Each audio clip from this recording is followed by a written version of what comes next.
দেশে দেশের মধ্যে ঝামেলার মধ্যে আসলে ক্রিকেটটা জড়িয়ে যায় সবসময়। বাংলাদেশ টি-20 প্রথম ম্যাচ কিংবা প্রথম টি-20 বিশ্বকাপ দলের অংশ নাদিফ চৌধুরী উপমহাদেশের ক্রিকেট আর রাজনীতির যোগাযোগ নিয়ে নিজের হতাশার কথা জানালেন এভাবেই। বিশ্বকাপের আগে মুস্তাফিজকে আইপিএল থেকে সরিয়ে দেওয়ার প্রক্রিয়া নিয়ে হতাশ সাবেক এই ক্রিকেটার। যদিও ক্রিকেটের সঙ্গে রাজনীতির যোগাযোগ একেবারেই নতুন কিছু নয়। 2012 সালের পর থেকে রাজনৈতিক বৈরিতায় বন্ধ ভারত পাকিস্তান ক্রিকেট। যদিও আইসিসি কিংবা এসিসির সূচিতে বাণিজ্যিক প্রয়োজনে নিয়মিত ক্রিকেট খেলছে দুই দল। এবার সেই একই পথের যাত্রী হতে পারে বাংলাদেশও।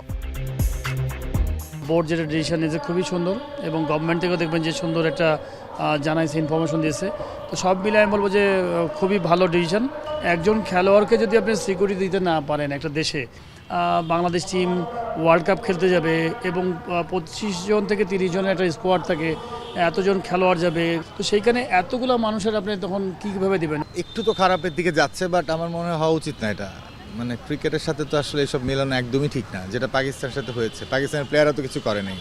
অবশ্য খালেদ মাসুদ পাইলট বিশ্বাস করেন আইসিসি এগিয়ে আসলে খেলা দিয়ে সব জটিলতার ইতি ঘটানো সম্ভব। দাঁড়ানো উচিত, আমি মনে করি যে নিজের পায়ে দাঁড়ানো উচিত। আমরা আমাদের মতো করে চলবো, আমাদের মতো করে খেলবো, বাট আইসিসি এই জিনিসটা ঠিক করার ব্যবস্থা করবেন যে কি করে দুইটা টিমকে আবার একটা সুন্দর সম্পর্ক ডেভেলপ করা যায়, এবং এটা খেলার মাধ্যমেই সম্ভব। সাবেকদের হতাশা কিংবা প্রত্যাশার পারদ উঁচুতে থাকলেও সহসাই যে ক্রিকেট রাজনীতির বিচ্ছেদ হচ্ছে না সেটাও অনেকটাই নিশ্চিত।